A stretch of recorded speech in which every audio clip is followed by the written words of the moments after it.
hello out there wherever you are. As for me, it is a little crisp in the air, but not too bad for a February President's Day, and I'm surprisingly off today. So we are going to do something that I kind of wanted to do since they opened it, and we're going to go to the artist formerly known as Heinz Field, Acrisure Stadium, to check out the Steelers Hall of Honor Museum.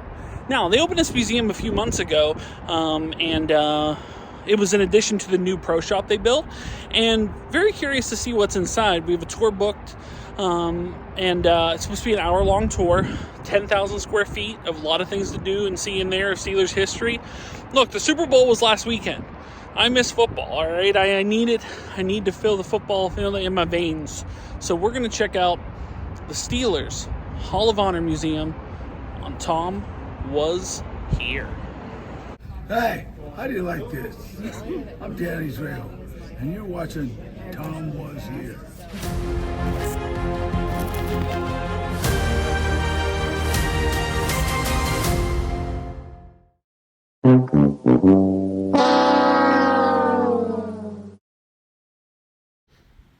Okay, so sadly no video, but not all hope is lost here, because they did encourage you to take pictures. You could take as many pictures as you like. So let's explain a little bit about the Pittsburgh Steelers Hall of Honor Museum and kind of what entailed in there. When you go into the main entrance, you walk up to do a quick security checkpoint, and then the two attendants kind of like read over the rules and explain kind of a little bit what's up there. When you get up into this area, which is kind of like the lobby for the museum, there's a guy that does a little bit of an introduction, and then he takes you into a theater room, which I'd love to have something like this in my house. It was a floor-to-ceiling theater, and there were benches, and then there were Three River Stadium inspired seats that were in the back. And so you were able to take a seat wherever you'd like. There wasn't a huge, big tour group on this day, and they show about a 12 to 15 minute, hype video showing Steelers moments from all time, which was incredible. It was a great watch, and like I said, I could have hung out in there forever. It would have been great to watch old Super Bowls and stuff like that in that room. And like I said, if money was no object, one would be in my house. But beyond that, you then walk into the main area. So yeah, the museum begins chronologically, and it goes through not just the history of professional football in the Pittsburgh area, but also the origins of the Steelers, and kind of goes through just the origins of professional football, to be honest. Here's some of the older Steelers jerseys, helmets, football that, kind of shows the difference of football back in those days. It was really cool to see. And yeah, with the Rooneys, they were not the richest owners by any stretch, and even back in the early days of professional football, no one had a ton of money. So, just that they were able to get by and meet payroll was enough for them at that point. But yeah, it's pretty interesting to see, obviously, a different time, and a different history in the pre-NFL days of professional football. So this was an interesting area. This is Art Rooney Sr.'s desk, and they kind of set it up, I assume, as close to how his office looked as they could. I don't know exactly if all these things were in his office, but there were some cool things there. One thing in particular was this letter from Pete Rozelle, the commissioner at the time, because the Steelers had lost for so many years, that he was there to congratulate him and, say how incredible it was that he was there to see him actually win one after so many years of losing, because prior to the 70s, Steelers were bad. They were real bad, so it was cool to see them actually win one. And then this here is interesting. It's almost looks like a share, but it's the National Football League. It's a certificate of membership to the Steelers that they're in the league. I don't know if I've ever seen anything like that. I've been to the Pro Football Hall of Fame, and I don't know if I've ever seen something that actually had a certificate of membership to the National Football League. So that was very unique and a really cool thing in this museum. Right across from Art's desk was Dan's desk. And, there were some really cool things here. Obviously, a little bit more modern looking than Art's. Football-shaped desk had some interesting things on the ambassadorship to Ireland, including a note from President Obama. There's also some other congratulatory notes here, and Dan's Hall of Fame jacket, which was pretty cool as well. Always interesting to see one of those. And yeah, just some other pictures and things commemorating the Steelers. And then these were Ben's cleats that he wore after Dan's passing with the Dan Rooney patch on them. So it was pretty cool to see some of these unique pieces in Steelers history that they had. I don't know where they had them, but it's cool to see them on display. You may be shocked to learn that the main bulk of this museum focuses on the 1970-era Steelers, and understandably so. Here's some Chuck Noll memorabilia. There's a showing of all the draft picks, and the vast majority of them in the late 60s, early 70s. Here's some Stallworth cleats and a jersey. Mike Webster, Donnie Shell. I mean, everybody I'm mentioning is a Hall of Famer. Rocky Blyer's not a Hall of Famer, but a great ambassador for the team and some incredible plays. And here's a Chuck Noll quote: "The best team in professional football is right here in this room." And yeah, they were in the 70s. They were the team to beat. And this is really cool here. All of these jerseys, helmets are, game used, or some of them, footballs are game used. So, just a long list of the greats to play for this team, and just all the jerseys and, everything. The most unique and interesting piece here is this is Jack Lambert's denture appliance that he wore for games. So that was unique to see. Surprised they actually have that. But, look, in a museum you can put this on display, and it's incredible. It's great. Here's an early prototype terrible towel. And then, they have Swan positioned with a diving catch akin to the Super Bowl. So really cool. One of the most unique and fun features of the museum is the broadcast booth. You're actually able to go in and call some of the greatest plays in Steelers history. First, they show you the call as it took place on the broadcast or on the field, and then you can do your own interpretation of it. Obviously, you could probably... Some of these you could do by memory, I'm sure, but you get there's 5 different calls you can make, and I guess on a busy day you'd probably only be able to do one, but we were actually, because it was not a busy day, able to do all 5, and how it works is that they film you, and then you can put your email in, and they'll send you a link to the videos, and then it's a video of you, like if you were like being shot in the broadcast booth, and so you can then see your call of these great plays. So we gave it a shot with all of them because we had the time to do it.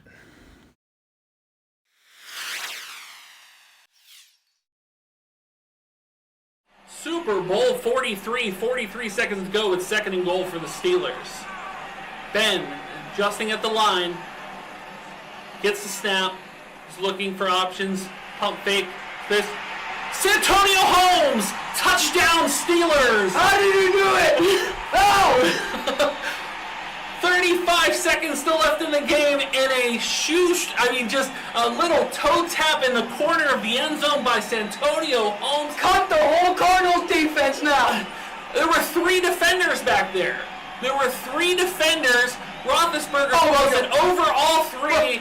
And Holmes was the only one that could come down with it. Number 20 right there needs to retire. He needs to get cut right now.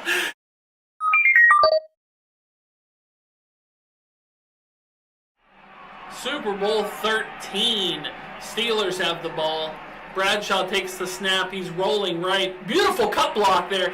And a pass. And Rocky Bleier jumps, as high as he could jump. I think that's the height of his leaping ability. Incredible play there by Rocky Bleier. What just happened? I don't know what just happened. How did he jump? I don't know how he jumped. He jumped on one leg. An incredible catch by Rocky Bleier in Super Bowl 13. Maybe one of the greatest plays ever. Look at that leap. Look at that height. Caught over the linebacker, and what an incredible catch All right, they're lining up for the extra point here. And whoa! Oh my God! It doinked.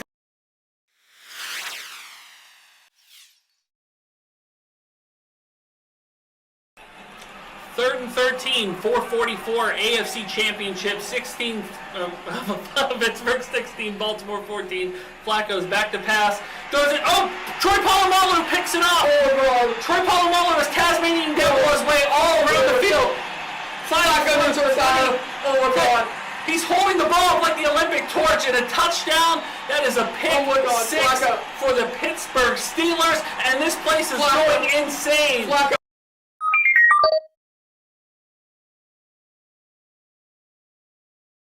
18 seconds to halftime. Warner's checking. He gets the snap, screen. Oh! James Harrison picked it up! James Harrison's running down the sideline. They got a whole fleet in front of him setting blocks. Oh, James Harrison's not known for being a speedster by any stretch. Oh, 20, 10, there's Larry Fitzgerald. Step out! Touchdown, Pittsburgh! I think he landed on Fitzgerald's arm, and that actually caused him.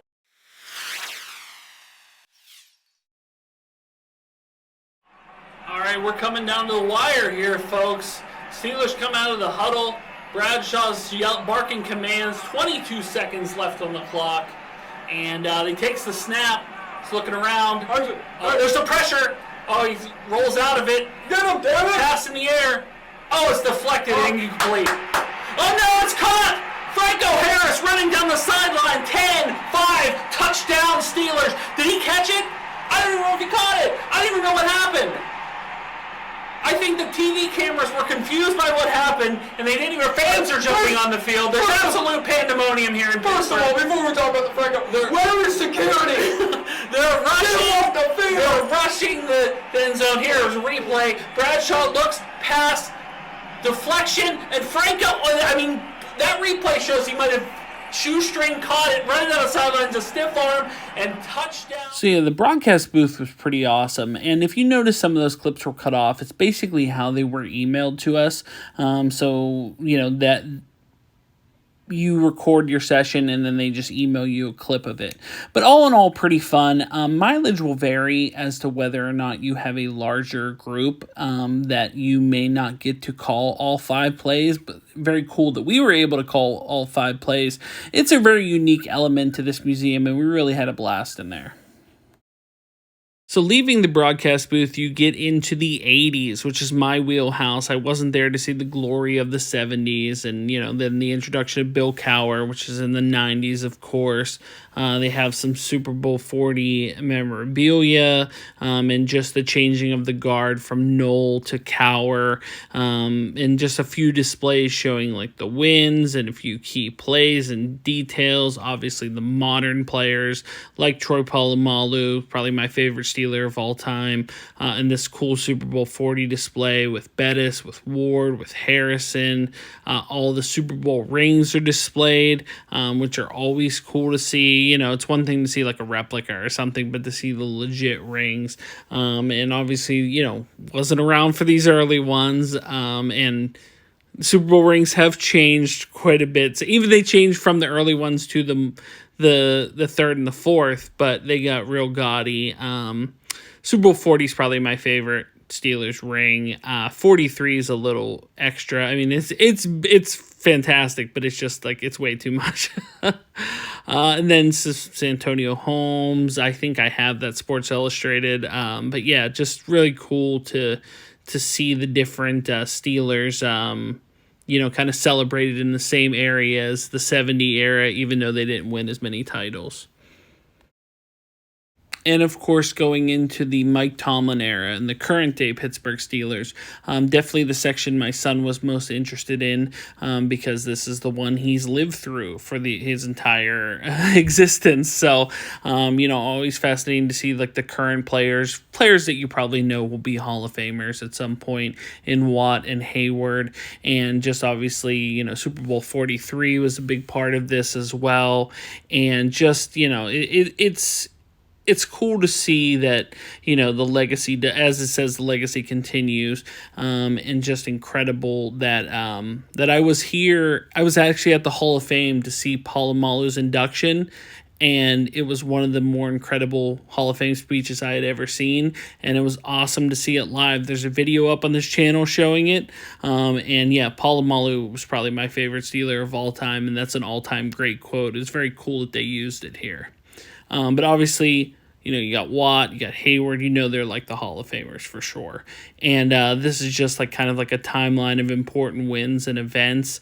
Definitely cool to see all of the years and kind of, the records, the games, the wins, just obviously just an incredible bounty of history with the Pittsburgh Steelers.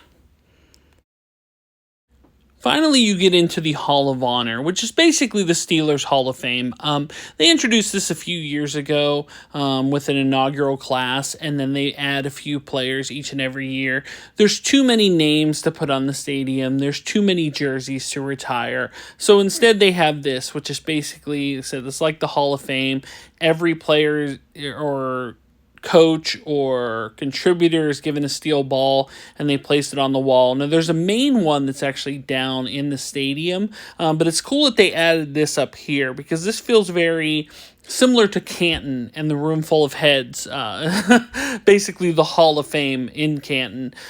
This has a similar feel and look. And it's cool they actually added little kiosks similar to the Hall of Fame, where if you see a certain player, you can look it up and see like an NFL Films highlight package of that of that player, that contributor, that coach, to see what they did, what their notable names are.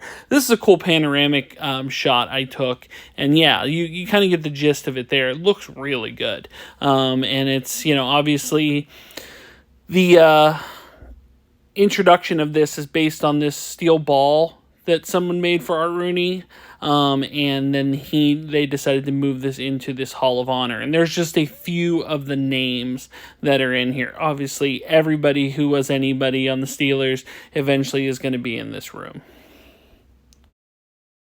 When you leave the Hall of Honor, you entered the fan zone. This basically has just a collection of picture things. They have kind of the Steelers entranceway and a few other unique interactive elements. Similar, the Hall of Fame has some similar things here as well, that are not identical to this but similar. In this case, they have a jump. You can see how high you can get. You can get as high as TJ Watt. They have a wingspan marker. You can see the largest wingspan, Max Starks, is 7-foot wingspan, and then obviously to see how tall you are compared to some of the Steelers greats. All in all, a really cool experience. For me, there's definitely room to expand and improve upon it as well. A few more interactive elements similar to the broadcast booth would go a long way, but the tour guides are super helpful, super friendly. Few of them shared funny, great stories. We talked a little Steelers football, and we really had a blast talking to them. That mural that they had on the wall has 5,000 plus pictures. I don't know if that was fan submissions or what the deal was there.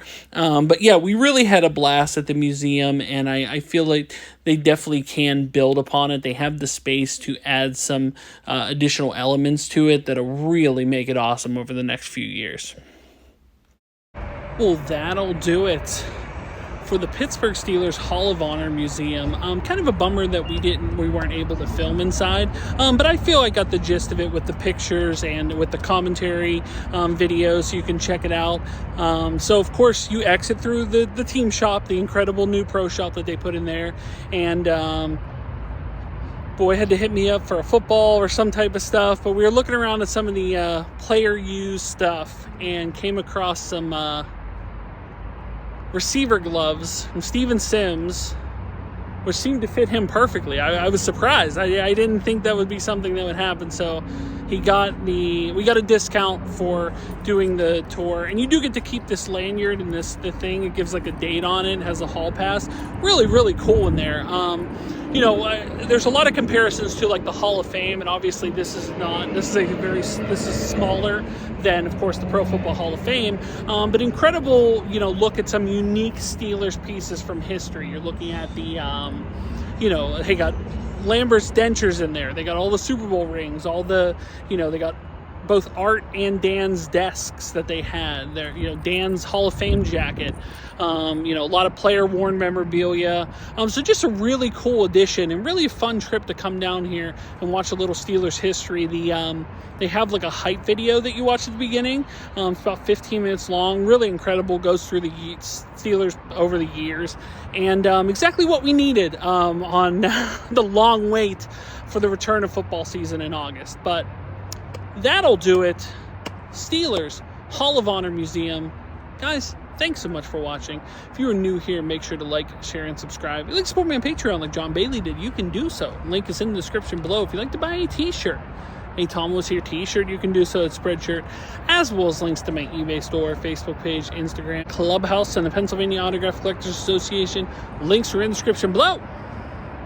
But when it comes to the Steelers Hall of Honor Museum, I can say that my name is Tom and I was here. Thanks for watching. Like and subscribe. Bye, everyone. Bye.